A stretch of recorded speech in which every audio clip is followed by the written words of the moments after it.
Hey, we are live now. Good afternoon, everyone, and welcome back again to the Makayla Simone Show. I am your host, Makayla Simone, just challenging leaders, entrepreneurs, innovators out there who are just living their success on purpose. This is show number 9 today, and so I'm so very excited about it. And I just have an amazing person that's coming on today. She's going to introduce herself here shortly.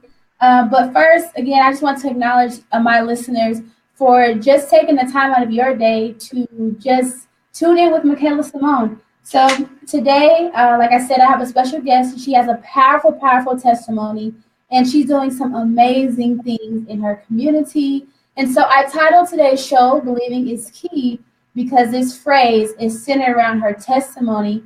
So I'm going to go ahead and have her introduce herself. So tell me about yourself. Give us your name, city you are from, and yeah, just where you're from and where you're currently residing in right now. Well, hello everyone. My name is Keyanna Irby. I am from Chickasha, Oklahoma, and I currently reside in Yukon, Oklahoma, but I commute back and forth to Edmond, Oklahoma, where I attend the University of Central Oklahoma, and I am a graduating senior, class of 2017. Very excited and just really ready to start my career and the things that God has planned for me.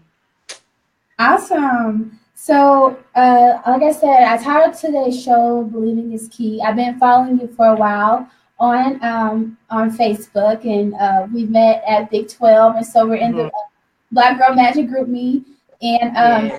um, I just want to, first of all, if anyone is on listening on Facebook Live, if there are any technology hiccups, it's okay. Just try to remain to stick with us. Technology, it happens. But so, what led you to start, that hashtag believing is key? Just, what inspired you to start that?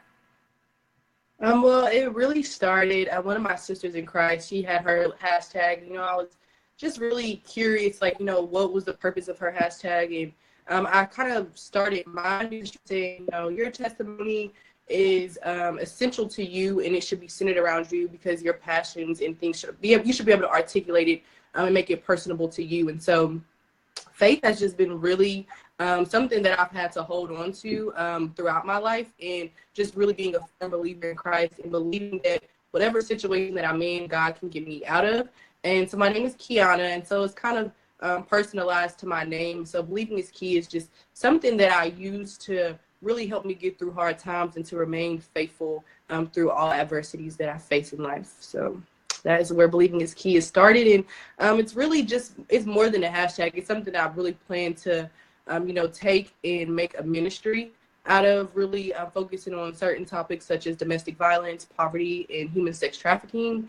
So through service events and also just going out and speaking to young women, men, and also women that have dealt with those issues, I plan to really just bring that to surface, just faith and just holding on to whatever life throws at you, to just remain strong. So That's that is. amazing. And, the hashtag is definitely trendy and trending because I always see you post, every week and you're always hashtagging believing is key. And I think the powerful thing is people probably don't know about you, and we're going to talk about that, is you being the first to in your family to graduate college. And so, but outside of, just the believing is key and talking to, young women, what are some things that what school are you at, and what are some things that you do on campus or things that you have done in the past on campus that has made an impact on your peers and colleagues and so. Yeah, so first of all, I was heavily involved in the Black Student Association. That's what started my leadership, aspirations, just really wanting to impact the Black community because I, grew up in a pretty Black town, and I've seen some of the things that we face. And so the Black Student Association just really drew me into wanting to do more. And so I was the vice president and then the president the year after 2015, 2016, and then 2016, 2017. And through that, I was able to just really get comfortable with speaking to my community and learning about the real problems and not just what I was going through, but that there was more people that look like me that were facing different things, but also people that look like me that were succeeding. And so I really wanted to make sure that I, was able to give back to that community, and then also just be a voice for our community on campus. And I was also an orientation leader there on campus, where I helped incoming students get, feel comfortable on campus, help them enroll. I started a mentor program called Sister, which was Sisters Inspiring Sisters Through Achievement.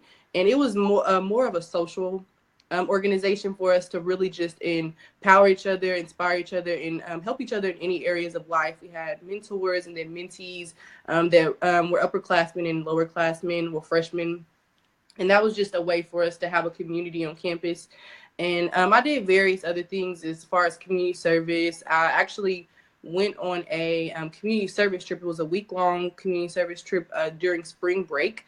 And I was able to work with people that had dealt with those same topics that I'm really inspired to work with. So poverty, domestic violence, and human sex trafficking. So I was able to work with those people and women, firsthand, and really just hear their stories. And it just truly inspires me, the things that they've been through, but to see them still trying to make make better of themselves and not allow their circumstances to be their future. And so that is some of the things that I did on UCO's campus. And I truly love leadership in every aspect. And so that's what I plan to do, in the future as well. So just really excited for it. Yes, that's amazing. And something, just speaking to that, why is it important that we don't let our circumstances and the things that we face to just be our well, my question is why is it important that we just don't dwell on those circumstances and we don't let that define where we're going in our future? Because sometimes we do get stuck in the past, and we do get stuck in the things that just really broke us in the past. And so why is that important? I think it's important because then you never get to, reach your full potential. If you dwell on those things and you allow them to hold you down, then you don't get to see the stronger person that you can become on the other side. And it limits so many things. It also, it also can stop you from helping someone else, because I really believe your purpose and your testimony is not for you. It's not for you to, have your name on in lights and for you to be on a stage, but it's for you to, really just impact other people and allow them to also get freedom and healing from your success story, or you overcoming the battle that you may have endured. And so that's really why it's important. It's for other people. It's not, it's for us as well, because we need to be healed in order to be used. But in order to be healed, we have to first, understand that this is just something small for something bigger. And Mhm. so that's why I truly believe that it's so important to get past the past. And that is some great wisdom, and because you are getting ready to graduate, and you've expressed, even that I saw on Facebook, you shared a lot of your testimony, and one thing that you shared with your followers was that your mom is in jail, and I just Mm-hmm. saw some testimonies of the things that she even started in prison, and just how that has impacted your life. So if you don't mind sharing just having a mother who is in jail, and then also having a father who is deceased. How did you just manage life through those situations? Because everyone needs a mom, everyone needs a father in their life. So just if you want to share a little bit about that, and I'll just kind of engage some questions there, because I believe this is really inspiring. Yeah, so my dad, I'll start with him first because, of course, he died when I was 3, and he was murdered, and so that was a really traumatic experience for me as a toddler. But I really had some great people, like his sisters, my aunt, my Nana, and my Aunt Jerry. Sorry, her name is Terry, but we call her Nana. Those two women, and also, of course, my dad's side of my family. They've really been they can't replace him, of course, but they've done enough, more than enough, to really help me not feel alone and not feel like I didn't have a dad. Mhm. So that is that part of the story. Of course, that was really hard, even growing up and still today, because I'm about to graduate and I'm accomplishing so much things. And so I want my dad to be there. And sometimes it hurts that I know that one day he won't be able to walk me down the aisle and all those things. It really is, it's the worst. I get emotional anytime I go to a wedding and I see a daddy and daughter dance. But I've learned to, well, I'm learning to, just to not dwell on that. But my mom, her being in prison, that was even hard. Just in the stage of life that I'm in now in college, not having my parents to be there to help me financially, just to support me, just to give me words of wisdom, and to be there when I go, enroll for my last year of school and all those things. It's so hard. And really it's been an emotional year for me because she went to jail at the very beginning of my last year of college. She was incarcerated in December, and that was just very emotional for me because I really needed her in those times. And we got to talk on the phone and we get to do those different things, but it's nothing like not having, your mom here physically to go and cry to. Especially because this year I was in this summer I took 15 credit hours, which is crazy, and then I'm in 24 credit hours right now, and so it's stressful, very stressful. But I have some really great friends and a support system that's really helping me throughout this time, and I'm really grateful for them. And also God, like, let me tell you, I people probably think I'm crazy because I talk about God like as if he's he's my best friend, because during this time, if I didn't have those moments when I can go and cry to him at night and petition and just have him on my side and to be able to have him help me through this time, I really wouldn't be where I am today. And so I always have to say that that it's really God that's really keeping me in this season that I'm in, because I know that it's hard right now, and it's not gonna always be easy, and I know that. And so just staying faithful and just trusting him, and having the support system that I have of friends and family, it's getting easier to really to think about the fact that I don't have my dad and my mom here. Having them helps. So.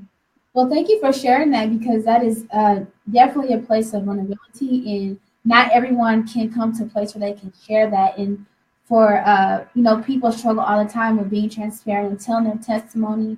But just watching you, I think you are growing to be a very strong, educated Black woman, and I'm just excited for your journey and where you are going. So you mentioned that you took 20. You're taking 24 credits right now, and you said you're getting ready to graduate, and you still are probably active. I saw you did some the human trafficking walk. How are you balancing all that? Just taking all these classes, but also doing extra things that are making an impact on those in the community.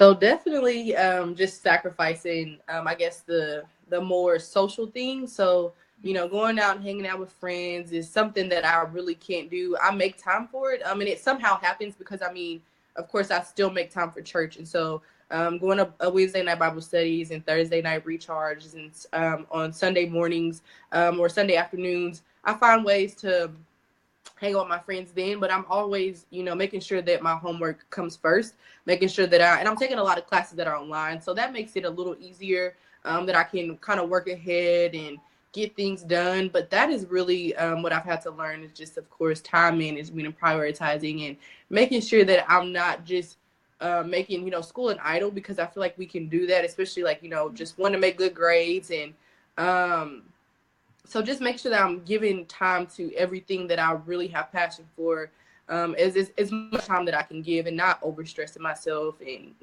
making sure that I'm sleeping and taking care of myself physically so that I can do all the things that I'm doing. And so that's really what it's been. It's just prioritizing and figuring out what works for me. That's amazing. And you know what? I think you made a good point of making sure that you get rest and that you get sleep, because especially millennials, like, we gotta grind till we get. Right. We gotta stay up till 5 a.m. We gotta stay up 24 hours to make sure that we get these things finished and accomplished. But why is it so important that people who are very active in the community, or just making a difference, or whatever they do, whether they are artists, whether they are in band, whatever it is, why is it important that people get that and get that sleep? What would you say? Well, if you don't, you're not going to be able to function to the full potential that you're able. We have all these gifts and things, but if we're not taking care of ourselves and we're not eating right and exercising, like that's, well, we will be tired and we're gonna want to do right exercise. So I think it's just important to take care of every, aspect of your life. Body, mind, and spirit. It's all important. And so yeah, that's Absolutely. And just with you being getting right, no, we both are just firm in our faith and our walk with Christ is so important. So what would you say? Um, I'm sorry. I saw that's what I was trying to mention. I saw a hashtag that you did. It's called Esther Anointing. mm-hmm. I see that you posted that on the end of some of the things. Uh, what does that mean to you? Why do you hashtag Esther Anointing? I'm Oh, interested. that's so dear to my heart. So last year I was going to this thing called Watershed. It was a prophetic, kind of like a prophetic training ministry. They really help people try to walk in that if they believe they've been called to prophesy and things like that. And I got a woman, she prophesied to me, and she was, just praying for me. And she said she just kept hearing the name Esther. And my grandmother's middle name is Esther. And my grandmother, she planted the seed of just God in my life. And so she's always been really important to me. And so from there, my one of my spiritual moms, Kayleen, she was like, you need to go watch the movie, the movie about Esther. You need to read the book over her. You need to just go, and whenever you get a prophecy, you go and you figure out what that means to you in your life or what they were trying to say to you. And so I just began to learn all that I could about Queen Esther and her story. And it really just changed my life. It's really when I began to just really believe that I needed to live in the purpose that I believe God had on my life. And so just her story period, of course, she was an orphan. And so some people, I can say I can identify with that for a little bit because, I mean, my dad, died when I was a very young age. And my mom, me and her, we haven't always had the best relationship. And so I just always kind of felt like I was a motherless child and a fatherless child. And I learned that she had an uncle named Mordecai, and he kind of served as like her father figure. And so just different things throughout Esther's story really just stuck out to me and reminded me of myself.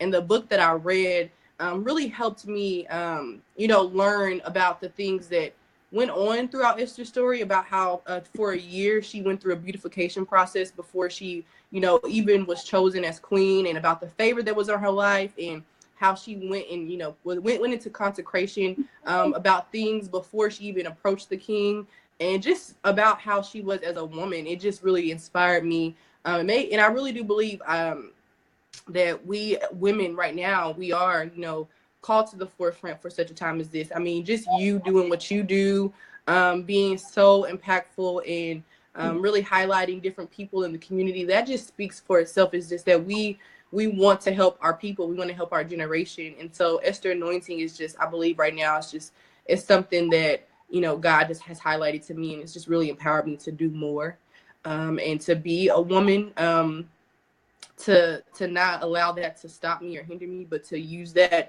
God has a heart for women. He has a heart for all of us, of course, but he, he really, his daughter's heart is important. And that's even going into, her royal heart. That really just kind of speaks about why we did that event, just talking about the conditions of our heart and about how we need to, go to God about these things that we've dealt with in our past, whether that is, molestation, whether that is a relationship or friendships that were, that caused us to feel hurt and to feel wounded. We need to be healed from those things so that we can, step into what God has called us to do. Because with that pain and that hurt, we're not able to help people. And so just really getting before God and giving him everything that we've endured, and allowing him to heal us and to be our father and to be the things that he has been in our lives. Like for me, he's been a father. Haven't had a father my whole life. And so Esther Anointing is just about being that courageous and bold woman. I think she was courageous because, I mean, anybody that would go before the king, they had to ask his permission. And she had so much favor with him because of who she was, because she was a daughter of, of the Most High. And she was able to go and, and save her people. And so that's pretty much what Esther Anointing is for me, is just to be able to go to God and have that favor and trust in him through through stuff that sounds crazy, just trusting him. So Absolutely. Thank you for sharing that. Because definitely when it comes to women empowerment and women coming together, I think, it's so important. That's where my heart is. Because I am a woman and I remember I was like, oh my gosh, I'm bringing so many women on my radio show. And it's like, well, what do you enjoy doing the most? You love to see women empowered, and it's just a part of who I am. So outside of, I was going to ask you about that event that you talked about, but you already answered that question. So my next thing would be, has there ever been a time where, just being in school and getting ready to graduate and doing all these amazing things in the community, before this time, has there ever been just a moment where you just wanted to completely just pull the plug on school? Because I think we've all been there. But has there ever been that moment like, I'm getting ready to graduate, but I remember just a few months or a few years ago, I was getting ready. Right. Yes. So that has been something that I've dealt with almost every year. I can say that uh, being involved is the only thing that kept me to staying in school, and then also just know where my strength comes from. But every single year I've questioned, like, is it worth it being in school? I could just go work and I could provide for myself that way, because, being in school stops you from being able to work full time. And if you're providing for yourself financially 100%, struggle to be in school and have to worry about doing homework when you worried about how you gonna pay this bill. So I know there's definitely been times where I've just been like, God, do I need to be in school? And I do believe that God has called me to higher education. I mean, of course, I come from a family where a lot of people don't have their degrees, and I'm a first generation college student. And so I was like, I don't want to be doing this to prove myself, to say that I got a degree because, nobody else has one. But God was like, no, like, you need this degree so that you can not say, oh, I'm the first person in my family to get a degree, but go and inspire and impact those other young ladies who don't even know you, when they hear your story, and they can say, oh, well, she did it, I can do it too. And so also, just I love to learn. And so just being in school, it's helped me to learn more about myself, to learn a bit more about what I'm supposed to do, and also that I can be able to articulate these things to people that don't have someone that looks like them, be able to do that. And so I just believe education is really important. Applied knowledge, of course, as well. So I think it's what, I think I should be doing. And so I love it, though. I mean, even though I've had times when I wanted to quit, I've remained strong. So Absolutely. And everyone has, their where they're called to do and where they're mm-hmm. gifts, and whether you're in church, whether you're out of church, or out of the community.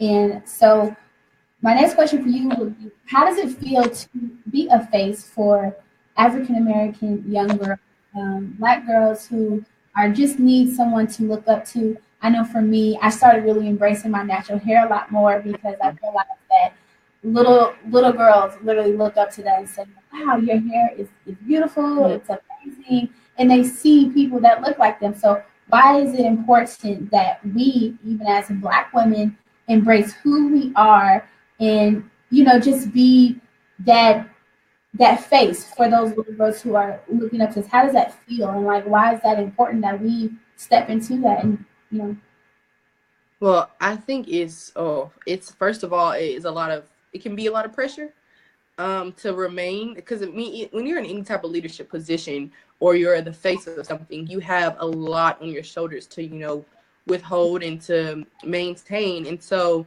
at first it seems like a lot of pressure, or it was pressuring for me, but now I see it as that I'm living my life and I'm being the most true person that I can be, the most genuine person I can be. And I think that is important, that and I don't think everybody has to be the spokesperson for their race or for their gender, but I do think some people are called to do so. And if you feel like you are, then you should do it to your best potential, and you should always remain true and genuine. And so, like, the natural hair, making sure you rock your natural hair, that's also important. I think it's so easy to be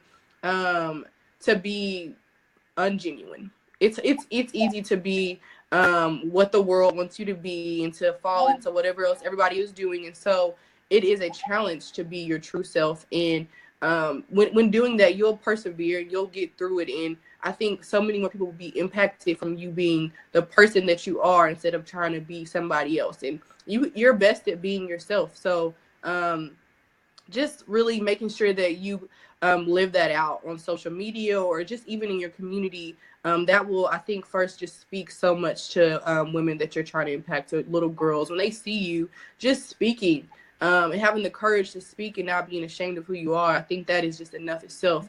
And then the words that you say after and the lessons that you have that you're trying to teach them will just be that extra fuel to help them walk in who they are and be who they are. So that's awesome.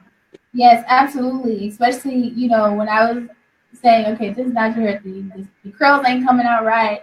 And I will always, tell my husband, what if I go into a job and, they don't hire me simply because of my natural hair? And I have to take a step back and say, no, wait a minute, this is who you are. So, right. So I'm glad you brought those points. And just as we close here, I always do a Wisdom Wednesday every week. And I get it from Twitter because it trends every week. I right. It's trending every week. So what advice would you give someone searching to believe again, but they feel like maybe they don't have a future, they don't have any hope simply because of hardships, because of disability, because of just life struggles? What was that last little advice that you give someone that is listening today? I would first say to face those things that you've endured, to not try to avoid them, but to really come down to what is the core of your hurt and what is the core of what you believe you can't get past. And whenever you start to identify that, that is first of all, your hardship that you've endured is your testimony is going to be what God uses to allow you to help people. And so use that pain for purpose. I hear that quote all the time, but that is so true. Use your pain for purpose and don't allow it to define you, but allow that those things that you've been through to help you go to your next level.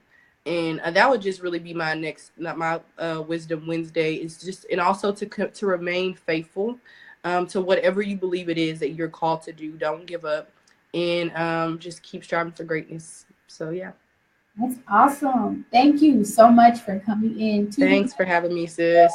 Today, and oh my God, we have to link up. Like, you are not far from Kansas City, so just for those who are listening on Facebook Live, whether you're on V Live, I thank you again for tuning in to show number 9. You guys will see you next week. But last thing, Keyanna, where can people follow you on Instagram, Twitter, Facebook, whatever you use? Where can they find you? Okay, so on Instagram, my handle is _believing is key _. And then on Facebook, just Keyanna Irby. And then on Twitter, it is believing is key _. And so, yep, that's where you can find me at. And yeah, just contact me through Facebook or Instagram or Twitter, and we can, keep in touch and connect.